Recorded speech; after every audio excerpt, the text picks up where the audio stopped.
As per the name of this chapter, we will discuss about how the formation of the different type of the bond take place. Suppose we have two atoms, A and B atoms, and these two atoms may combine to form the stable compound in a form of this AB. तो A और B के formations के बीच में जो A और B ने एक bond setup किया, तो क्वेश्चन ये आता है कि why the formation of the bond takes place between the two atoms, या why the two atoms forms bond together. ठीक है, बॉन्ड क्यों बनाते हैं? तो याद रखिएगा, अपने को स्टेबल करने के लिए और to attain the noble gas configuration the two atoms may combine together. Clear? So in this chapter we will discuss about the different type of the bond as well as different theories by which you can explain the formation of the various type of the bond. अब question ये आता है कि bond की कितनी types होती हैं, तो याद रखिएगा जो फर्स्ट टाइप होती है that known as the electrovalent bond.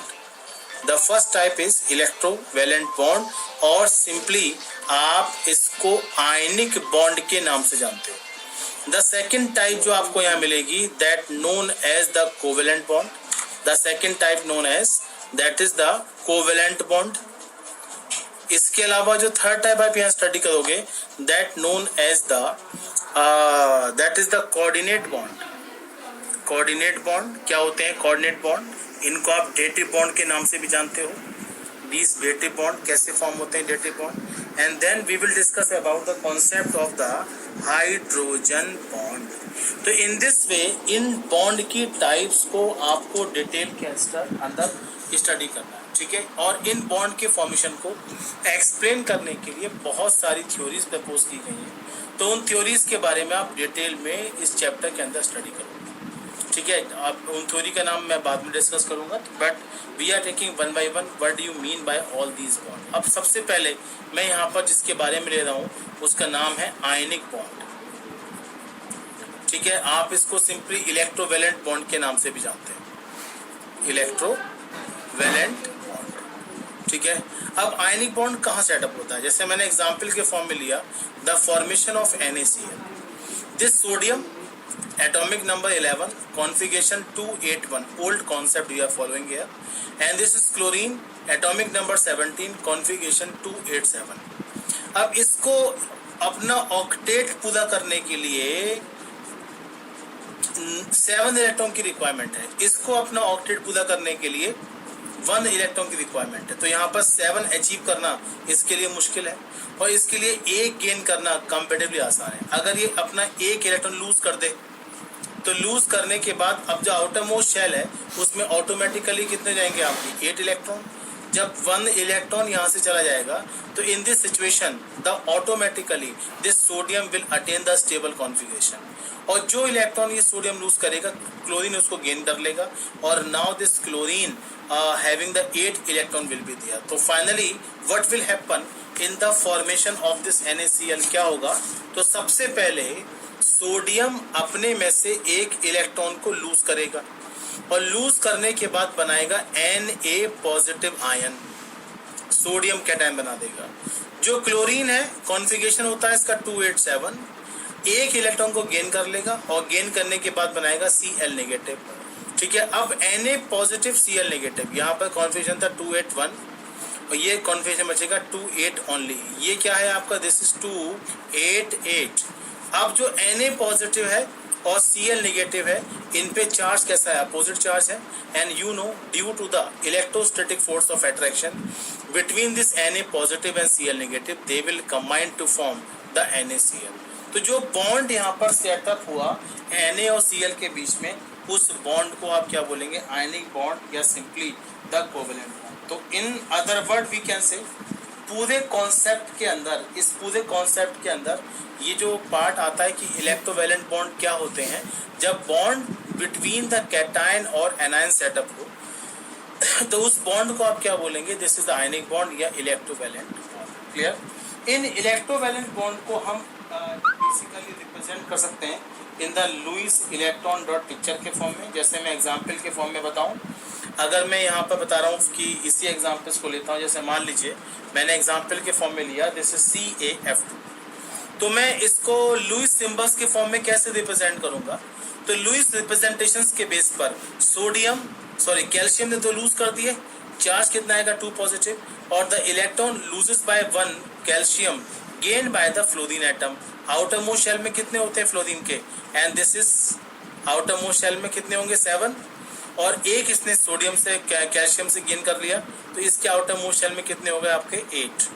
ठीक है, ऐसा ही एक और फ्लोरीन का एटम है, और उस फ्लोरीन के एटम के अंदर भी आउटर मोस्ट शेल में कितने इलेक्ट्रॉन है, और एक उसने गेन कर लिया इस कैल्शियम से, और ये बन जाएगा आपका F नेगेटिव। तो in this way Lewis electron dot picture के बेस पर भी आप इस तरीके से इलेक्ट्रोवैलेंट कंपाउंड या आयनिक कंपाउंड के फॉर्मेशन को एक्सप्लेन कर सकते हो। One more example I am taking here, the compound is MgO।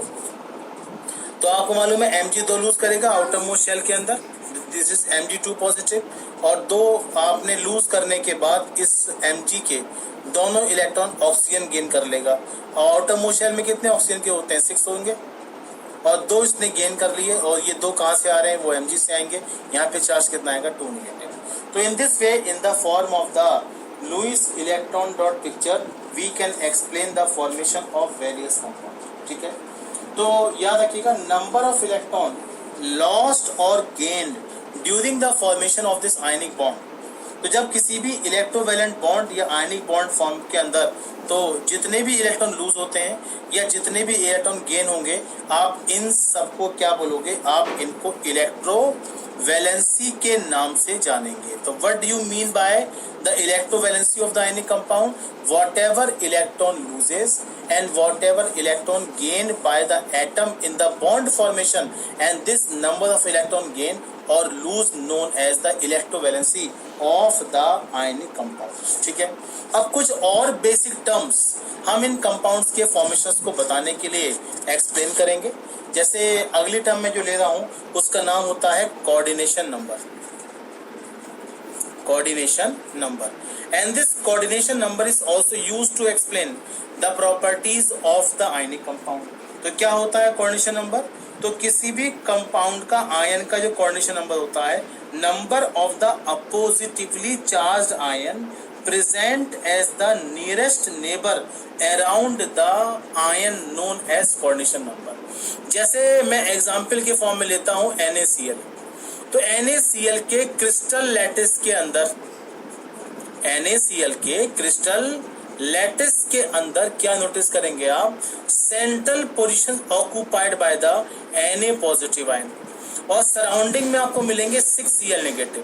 तो this is Cl at negative ion present है 1 2 3 4, और सपोज ये 5, सपोज दिस इज 6, तो दिस इज Cl नेगेटिव, कोई भी गैप यहाँ पर नहीं होगा, Cl नेगेटिव, तो ये 6 Cl नेगेटिव एक Na को ऑक्यूपाई किए हैं। तो किसी भी एटम के आसपास जितने भी number of oppositely charge ion होते हैं, and this number known as coordination number. ठीक है, तो याद रखिएगा कोऑर्डिनेशन नंबर भी आपके आयनिक कंपाउंड की प्रॉपर्टी को एक्सप्लेन करने के लिए एक इम्पोर्टेंट कंपोनेंट काउंट होता है।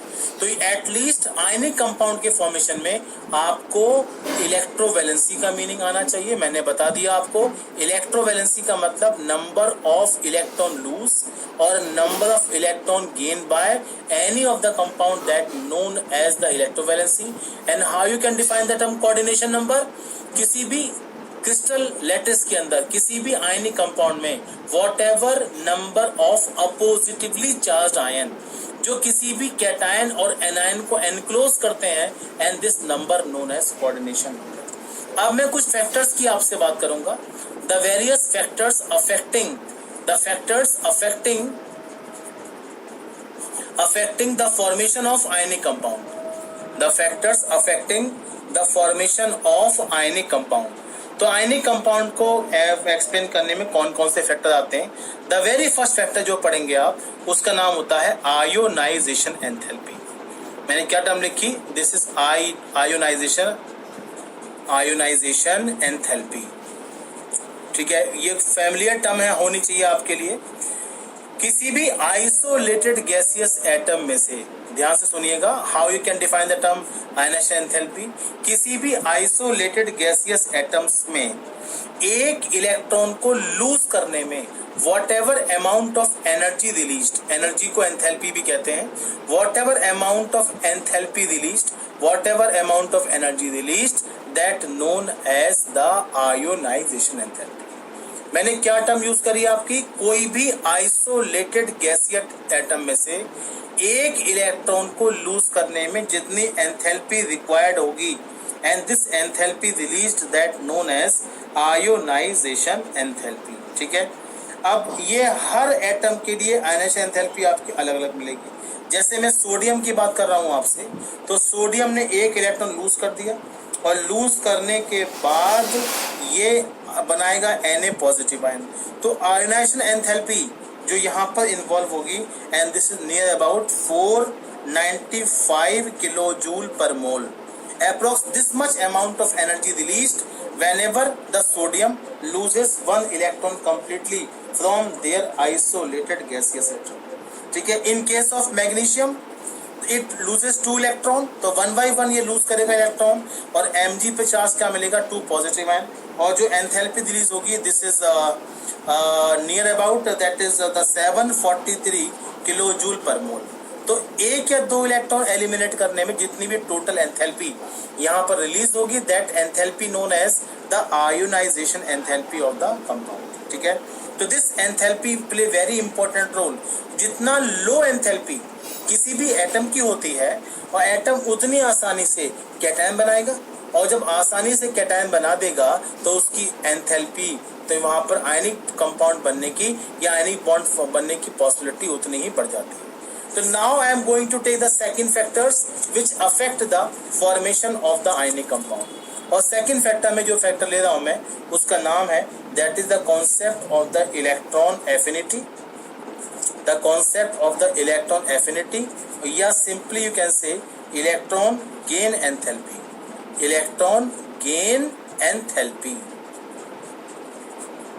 How you can define, नाम से क्या लगता है, इलेक्ट्रॉन गेन करने में जो भी अमाउंट एनर्जी का रिलीज या एब्जॉर्ब होगा, and this much amount release और absorbed known as electron gain enthalpy. कैसे डिफाइन करते हैं, the electron gain enthalpy of an element. क्या मतलब है, electron gain enthalpy of an element is the enthalpy change that take place when an extra electron is added to an isolated gaseous atom to form the anion।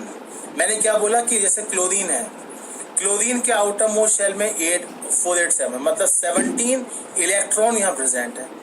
तो इन electron में जब आप एक electron को add करोगे, तो यहाँ पर जो 17 इलेक्ट्रॉन पहले से मौजूद हैं, वो आने वाले इलेक्ट्रॉन का वेलकम नहीं करेंगे, ये आने वाले इलेक्ट्रॉन को रिपेल करेंगे।